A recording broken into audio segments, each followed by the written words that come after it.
Advice. It's easy to give, but hard to take.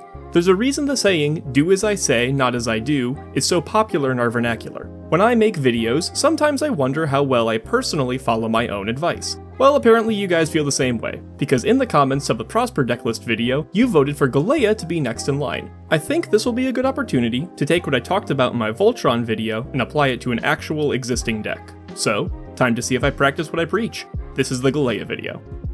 For some context, here's a quick recap of what I espoused in the Voltron video. Voltron is the name for a strategy based around Commander's format-specific commander damage rule. If any one player would take 21 combat damage from any commander on the board, they lose, regardless of other factors like life total and cards left in their library. Like most decks, Voltron should have a foundation of ramp, card draw, and removal in order to be functional and constantly presenting threats. However, outside of these, the goals of Voltron can be divided into 4 sections. Evasion, which allows your commander to slip around blockers and hit players directly. Protection, not the keyword necessarily, but any effect that makes it hard to remove your commander. It's hard to rack up commander damage when people keep killing your monstrosity in response to declaring it as an attacker. Damage increases, which allow you to take out players in a reasonable number of turns, and defenses for your own life total, since your opponents will inevitably be working against you when they realize they cannot remove your commander, and that you are threatening lethal damage. With that out of the way, let's move on to Galea herself. Galea is 4 mana for a green-white-blue, or BANT,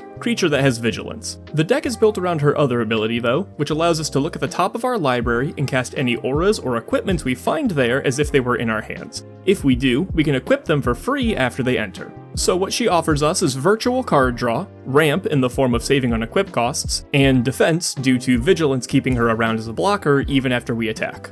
Now for the deck itself. Let's see how many cards are in each of the 4 categories. So there's some discrepancies here, but I can explain. Let's start with Evasion. Galea's 4/4 body needs a little help to get through the line. Help we can provide.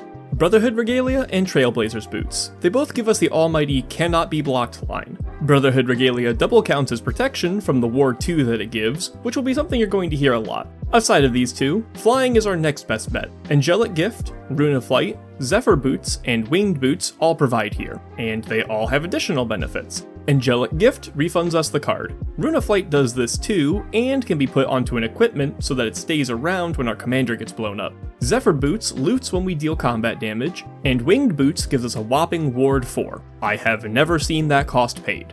Outside of these, we have Shadow Spear to provide trample, as well as a sweet silver bullet for indestructible problems. Finally, we have Protection. Although it only works against certain colors of creatures, Sword of Feast and Famine, Sword of Fire and Ice, and Commander's Plate all give us another way to hit faces. Also of note, the 2 swords share no protecting colors between themselves, and Commander's Plate only overlaps with 1 of each of their colors, so feel free to mix and match them all you want. Now that we can get in for damage, how are we preventing Galea getting her shop wrecked? This is how. Mithril Coat can be played at flash speed, equips to a creature that's legendary instantaneously, gives indestructible, and has indestructible as well. Sure, it steps on our commander's toes a little bit since it auto-equips anyways, but you'd be hard-pressed to find a replacement.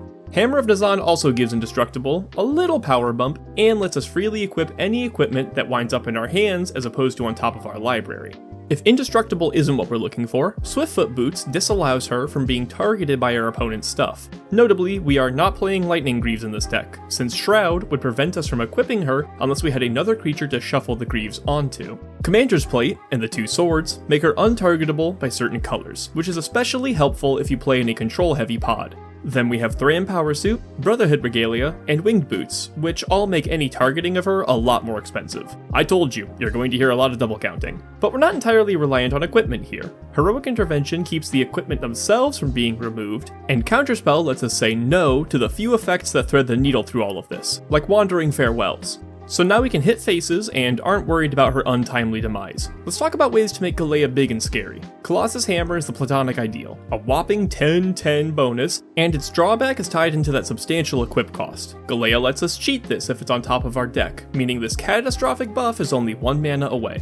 Belt of Giant Strength works on a similar axis, setting her base power and toughness to 10/10. Blackblade Reforged gives us a bonus that gets larger the more lands you have in play, and Lion's Sash has one that grows as you exile cards out of graveyards with its activated ability. Then we have the Scalers. Thram Power Suit, All That Glitters, and Adaptive Omnitool are all going to make the creature bigger as you assemble more parts to the Voltron machine. The next two cards, Halvar and Holy Avenger, are both going to give our commander double strike, which will turn her from scary to lethal out of nowhere. Argentum Armor dishes out a massive 6/6 boost, and Aether Spark gives +1/+1 counters as a benefit for its +1 loyalty ability. Okay, as far as defenses go, I know there were a whole 0 cards in this category at first, but that was a bit of a ruse. Galea herself comes with Vigilance, which is a huge deal. Going for the kill and then still having a massive, well-equipped blocker is an effective deterrent for petty attackers. Outside of this fact, some other cards providing defense were in other categories at the time. Shadowspear has Lifelink, which sounds incidental, but quickly gets you from near death back to a healthy life total in a pinch.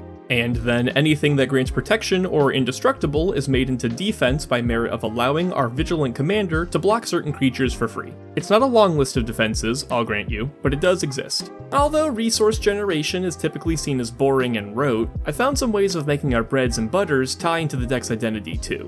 Alright, mana comes first. Noble Hierarch is a heck of a card. It taps for all 3 of our colors and then gives Galea an Exalted buff whenever she attacks alone. It's like Birds of Paradise with an upside. Then we have the auras. Galea doesn't say the auras you play off the top of the library have to target a creature, so these can all be played from either of our relevant zones. Wild Growth and Utopia Sprawl both make a land tap for an additional mana. Wolf Willow Haven and Fertile Ground do the same but cost 2 mana each. Some of you will point out the fact that there are many more of this effect in Magic, but my reply would be that the vast majority of them are 3 mana or more, which means that even if we play those as soon as we can, we still aren't getting our commander out a turn early. We also have Explorer's Scope, which lets us get around the very common and obnoxious situation of having a land clogging the top of our library. Sword of the Animist grabs a land from anywhere in our deck and puts it directly into play. And then we have 3 strategy agnostic ramp cards that exist to add some consistency without resorting to inefficient options. To see more of our deck in one game, we need card draw. Galea's ability helps, but it never hurts to have additional redundancies. We expect her to die often, after all. The Reality Chip lets us play any cards from the top of our library, also helping us get around land flood like the Scope. Strength Testing Hammer bumps up Galea's power and then draws us a card if she's got the biggest on the board. Robe of the Archmagi will draw us cards equal to the amount of damage Galea deals each turn. Be careful though, this is not a May clause and I've seen people deck themselves with this before. A bit more reserved, Mask of Memory will let us draw 2 cards and discard 1 instead. Not everything triggers when we hit face though. Pure Steel Paladin and SRAM Senior Edificer give us cards when we play equipment or auras and equipment, respectively. Esper Sentinel lets us draw off of other people's non-creature spells, and being an artifact contributes to Adaptive Omnitool's count. Now I know you're tired of hearing about them, but the swords show up here again. Fire and Ice draws a card, and while Feast and Famine does not, it does make an opponent discard one, so it is card advantage, but not card draw. And the Aether Spark draws cards very easily when you get it to a significant number of loyalty counters. The removal category may benefit the most from the gimmick of our commander, as almost every card in here is an aura.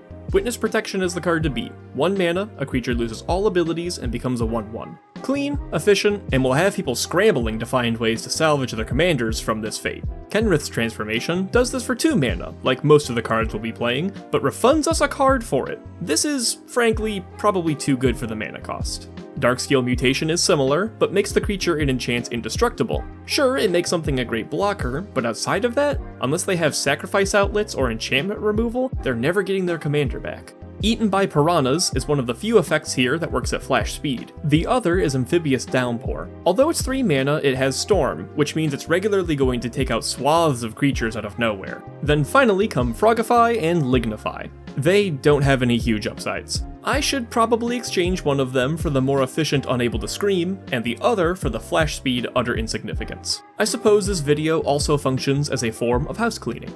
Winds of Wrath destroys all unenchanted creatures, which will often leave both our commander and our opponent's froggy creatures untouched. Sword of Fire and Ice and Argentum Armor both blow things up each combat, which makes them great in a long, grindy game of attrition. Then we also have 2 removal spells in our lands. Boseiju Who Endures handles artifacts, enchantments, and lands, while Bridgeworks Battle lets Galea fight something.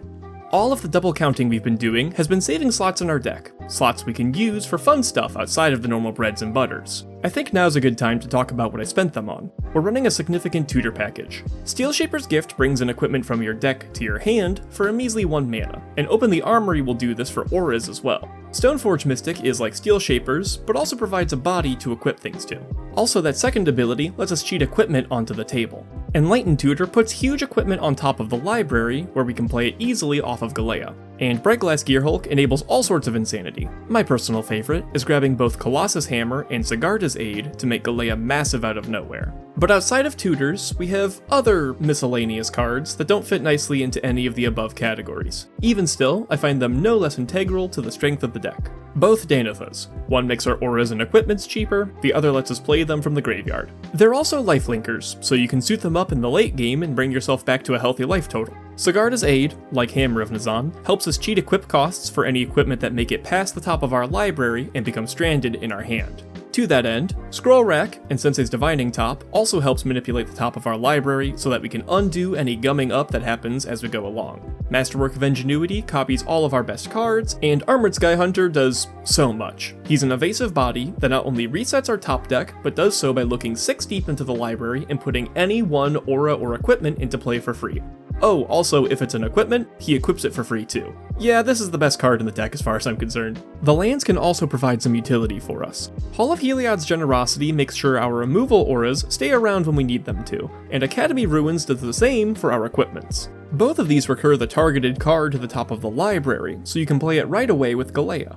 Inkmoth Nexus gives us an alternative win condition, Infect. It's a 1/1 flyer, so it's already evasive, and pumping it up isn't exactly difficult in this deck. And then just for kicks, we're playing 6 fetch lands of various kinds, including 1 off-color fetch. This helps us reset our deck when we've got something we don't want on top. And that's just about everything. The deck performs very, very consistently in its current state, and I think that can teach us a couple of things. Firstly, although you should try to keep your Voltron deck stocked with the necessities, you can cut down on some of them here and there depending on what your commander offers. And secondly, even though Voltron is currently thought of as a weaker strategy than others, that doesn't mean it's necessarily a weak strategy. You may need to put in more work to perform as well as other archetypes, but clever deck construction, taking good opening hands, and a bit of politicking here and there will have you giving even combo decks a run for their money. I hope this helps you find all the places to follow and break the guidelines I set out before. Like I said, advice is easy to give and hard to take, so don't feel the need to adhere to what I put out there one for one. I don't even do that myself. Now I want to open the conversation up to you. If you have some funky Voltron deck, or regularly break the rules of deck construction, I want to hear all about it in the comments. I really do read every single one of them. If you want to help me work the algorithm and spread the good word of Voltron further across YouTube, it helps immensely when you like the video. Subscribing will help you find my videos more easily in the future. I think. They keep changing what subscribing does. If you want to hear my offhanded rambling, I have a Blue Sky linked on the channel. And finally, there's a Blood Artist Discord that I regularly use to talk to you guys directly. Alright, I think that does it. Thanks for swinging by, and have a good one.